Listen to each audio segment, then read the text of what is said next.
Hola a todos, ¿qué tal? ¿Cómo están? La posibilidad de que Donald Trump sea candidato demócrata para las próximas elecciones, ahí en Estados Unidos, y que sobre todo pueda llegar a la presidencia, inquieta a más de uno y no solo aquí en Europa. Quizás porque durante su presidencia introdujo un concepto nuevo en la política, la verdad alternativa. Y que además puso de moda las fake news que, según él, difundían la prensa en su contra. Hasta tal punto que cadenas como France 24, aquí en París, le han dedicado un espacio. Todo el mundo habla de informaciones falsas. Fake news. Fake news. Fake news. Fake news. It's all fake news. En Desinformando van a ver ejemplos de informaciones para entender cómo y hasta dónde ciertos internautas están dispuestos a engañar.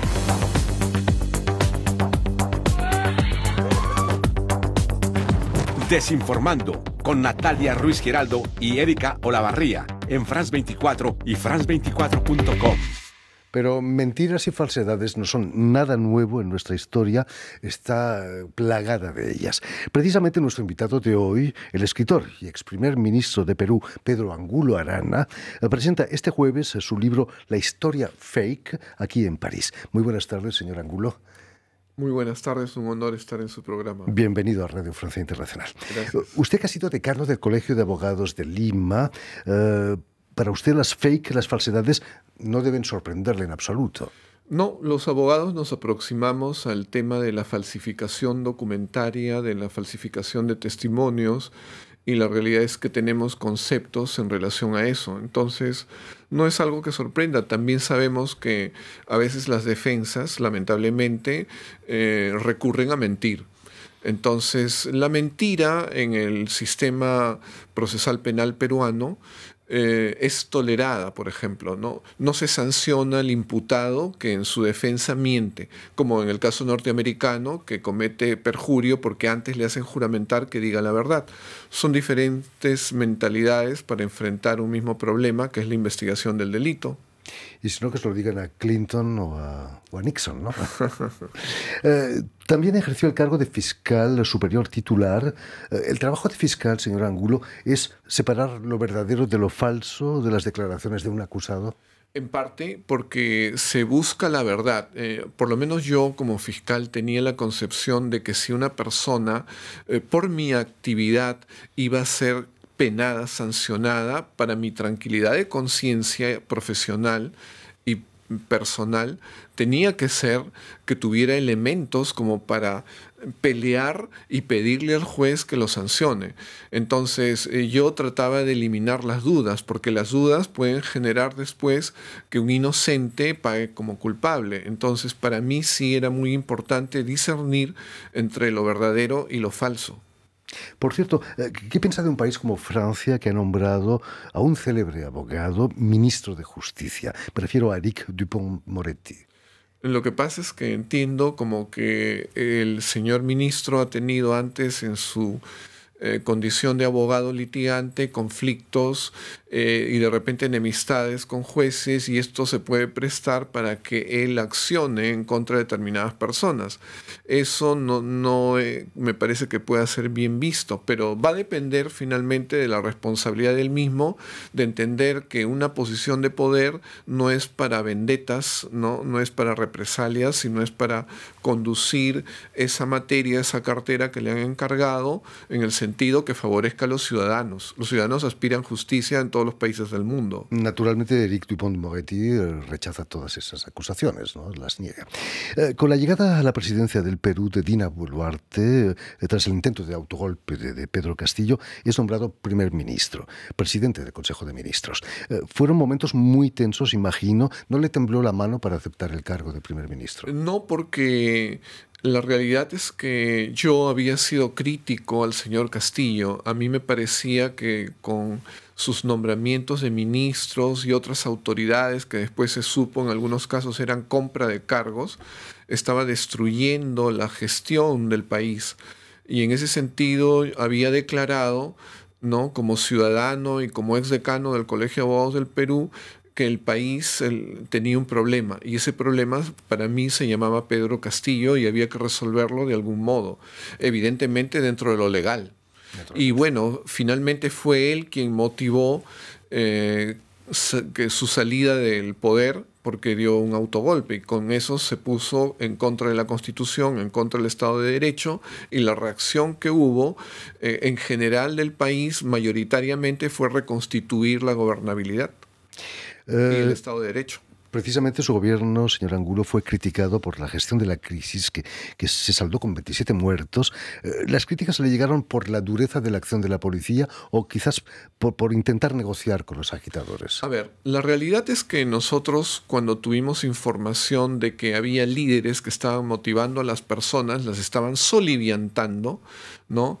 Lo cierto es que se buscó reunirse con ellos e inclusive se encontraron hasta sus celulares, pero ellos no querían conversar, ellos se negaban a dialogar y simplemente seguían lanzando hacia las personas, porque nosotros vimos en eso la continuación del golpe, porque en una protesta los ciudadanos salen a las calles, sacan sus carteles, de repente vituperan de quienes están en el poder, o no sé, lanzan tomates, pero acá se cortaba carreteras, se trataba de tomar aeropuertos y destruir las luces que permitían que un avión pueda aterrizar. Entonces nosotros vimos otra cosa y eso era la toma del poder. Entonces tenía que darse una reacción.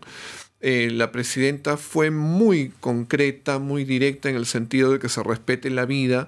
Inicialmente los policías no portaron armas, posteriormente se decidió que los policías sin portar armas fueran respaldados por el ejército detrás y lamentablemente lo que sucede es que no podríamos estar en todas las escenas, en todos los lugares y hubo reacciones de los policías en defensa de otros ciudadanos y en defensa de la vida de ellos mismos y se han producido muertes.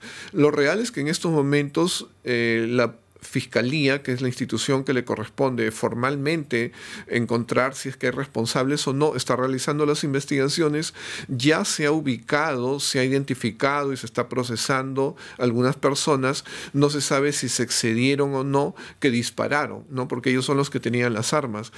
Como se sabe, pues, la presidenta, el presidente del Consejo de Ministros, el presidente de cada una de las zonas regionales en que se divide el país, los ministros, no podíamos estar en todas partes, no teníamos un don de ubicuidad y por lo tanto siempre hay un responsable que es un coronel, un general y en cada acción un teniente que dispone lo que debe hacer su gente y lo que no debe hacer. Y de repente también está la adrenalina del enfrentamiento, porque cuando un policía en particular se ve rodeado, las personas no reaccionan retrocediendo, entonces podría haberse obligado a disparar. Efectivamente, cuando yo me retiro, hubo hasta 27 muertos, otros dicen que 22. Posteriormente es que se producen más muertes. Yo no estaba ya en la responsabilidad política. Prácticamente mi responsabilidad política fue precisamente dar un paso al costado en relación a esos fallecidos iniciales, pero que no significa responsabilidad penal, por si acaso, ¿no? Tras meses de crisis, Perú parece que ha vuelto a una cierta normalidad política, a pesar de los problemas económicos, el crecimiento económico no muy alto. Efectivamente, ¿no? Nosotros tuvimos, lo que me tocó enfrentar a mí como presidente del Consejo de Ministros fue turbulencia total todo el tiempo. No tuvimos opción de hacer gestión, a pesar de que sí nos reunimos con líderes para que no ingresen en la violencia y se les dio determinadas actividades, ¿no? En apoyo de las gestiones que estaban realizando. Y nosotros también tuvimos la suficiente capacidad para no solamente rescatar a los policías heridos, sino también a los ciudadanos que estuvieron del otro lado y los llevamos a los hospitales. Pero prácticamente esa fue nuestra gestión. Ya posteriormente es que se estabilizó el país, el Congreso ha apoyado a la presidenta globalmente como Congreso, y entonces sí, si bien es cierto, el crecimiento se ha reducido al menos de 1%, la realidad es que sí hay estabilidad económica en el país y hay varios proyectos que están motivando a pensar positivamente, ¿no? Por ejemplo, un nuevo puerto que va a haber, que está en construcción con intervención del gobierno chino y que va a significar que el principal aeropuerto de la zona de puerto de la zona del Pacífico va a ser peruano. Increíble. Volvamos a su libro La historia fake, sobre las falsedades de la historia, que ha publicado la editorial española Última Línea. ¿Fue su paso por el gobierno lo que le inspiró a escribir este libro? Me ha dado algunos elementos de juicio, pero en realidad yo lo empecé a diseñar cuando era estudiante de historia en la Universidad Nacional Mayor de San Marcos, y a propósito de la caída del muro de Berlín, porque recuerdo que en una primera plana del diario El Comercio, que es muy importante en el Perú, salió la información de que se estaba reescribiendo para los estudiantes universitarios y colegiales la historia de Rusia, la historia de Checoslovaquia, la historia de Polonia, es decir, detrás del muro de Berlín. ¿Qué es lo que había pasado? Que desde el dominio del poder, supongo que Stalin mismo había desconocido, por ejemplo, la participación de Trotsky, ¿no? La participación de varias personas que él las consideró rivales. Él consideró y hizo conocer a los rusos que él había derrotado a Hitler. Los norteamericanos no habían intervenido, los franceses tampoco, nadie.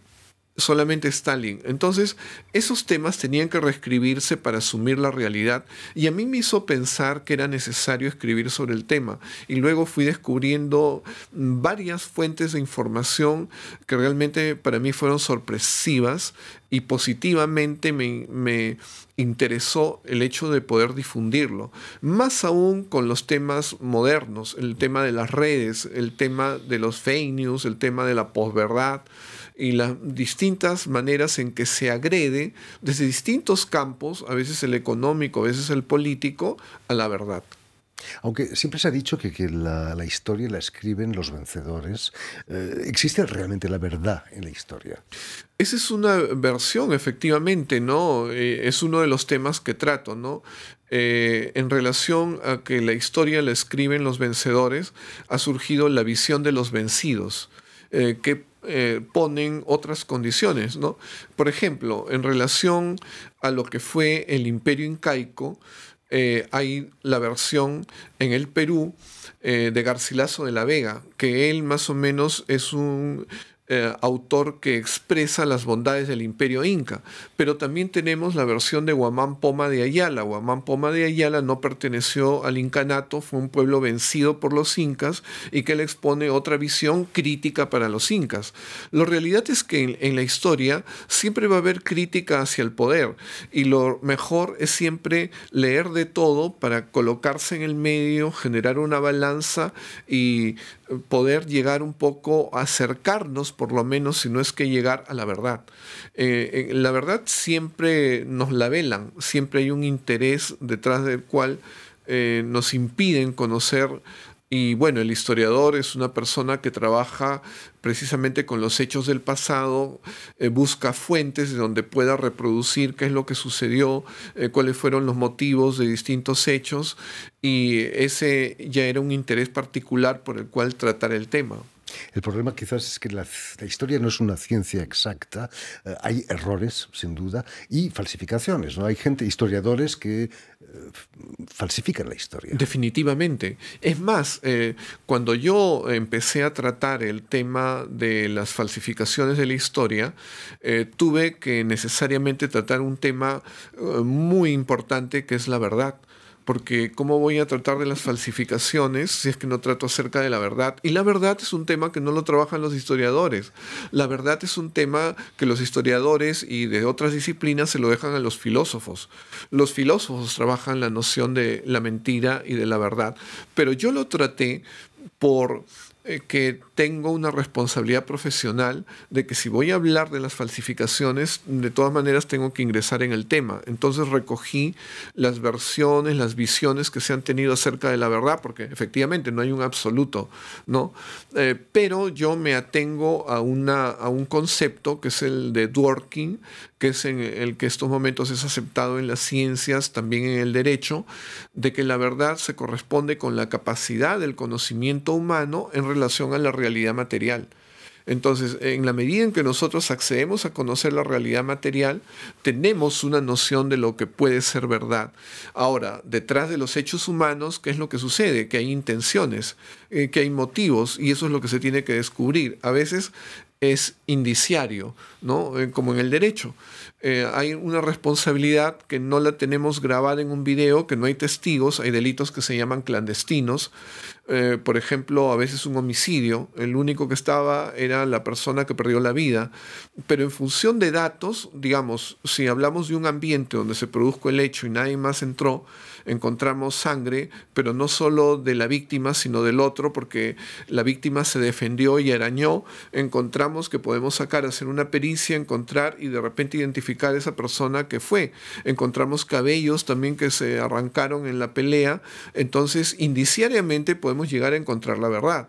En historia también eso funciona, porque en función de las fuentes se recogen indicios y se hacen deducciones racionales. Como hacen los astrónomos buscando exoplanetas. Hay muchas cosas que no conocemos. No conocemos a las bacterias, no conocemos a Saturno, y sin embargo racionalmente lo damos por cierto a partir de las reflexiones de Kant. El conocimiento no es como lo dijo el empirismo de Hume, sino también está el tema de la racionalidad del ser humano. Afortunadamente. Sí.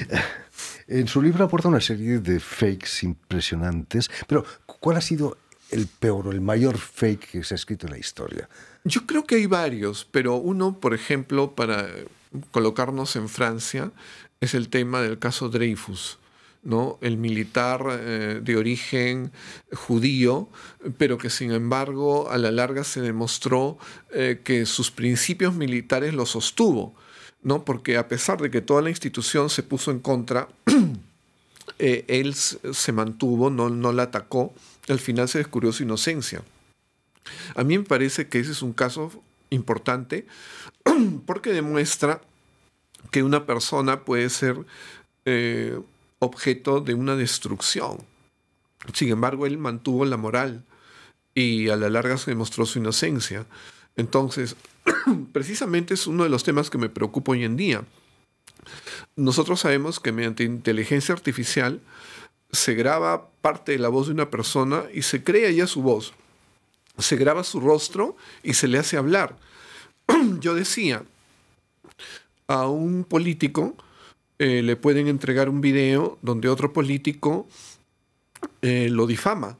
Entonces él puede agarrar y lo querella y el otro se entera nada más con la notificación de que lo están querellando. ¿Y por qué? Porque acá está este video, mira lo que estás diciendo de mí, es tu voz, es tu rostro. Habrá puede que buscar suceder. Detectores de fake que sean eficaces. Señor Angulo, esta tarde presenta su libro aquí en París, en un hotel del barrio latino, un barrio cargado de historia, ¿no? Es latino no porque haya latinoamericanos, sino porque los romanos habitaron ese barrio. Efectivamente, ¿no?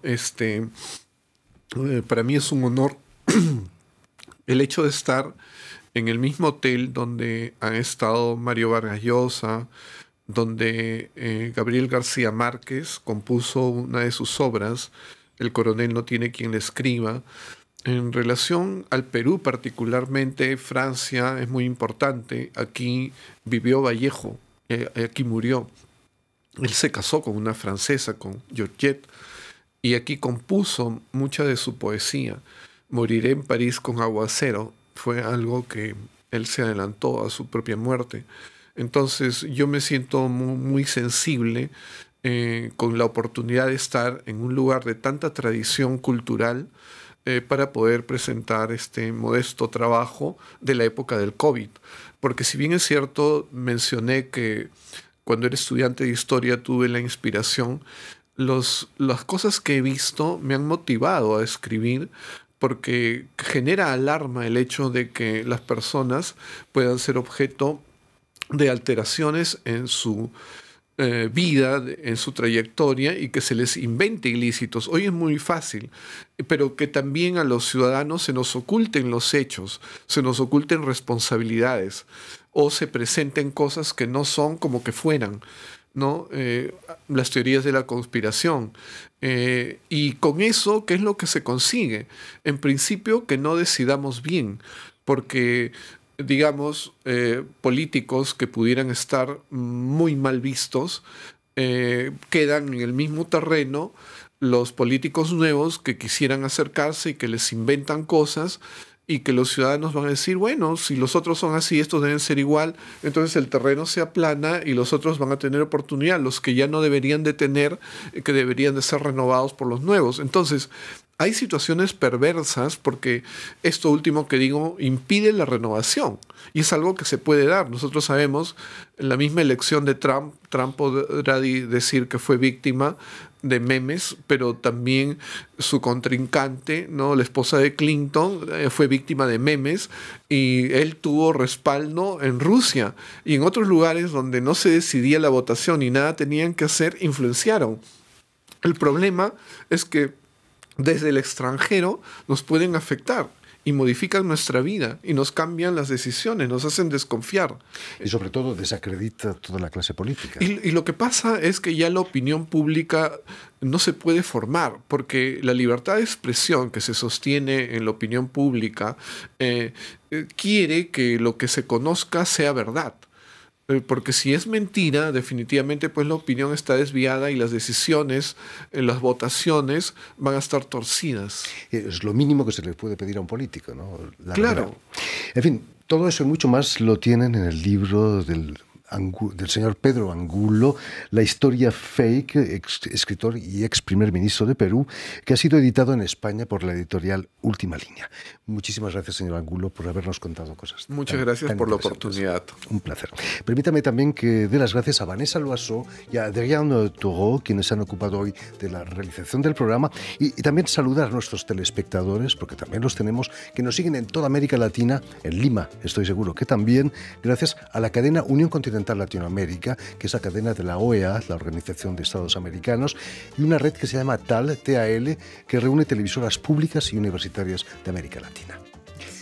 Y a ustedes, muchísimas gracias por su atención y les damos cita para una nueva edición de El Invitado de Radio Francia Internacional.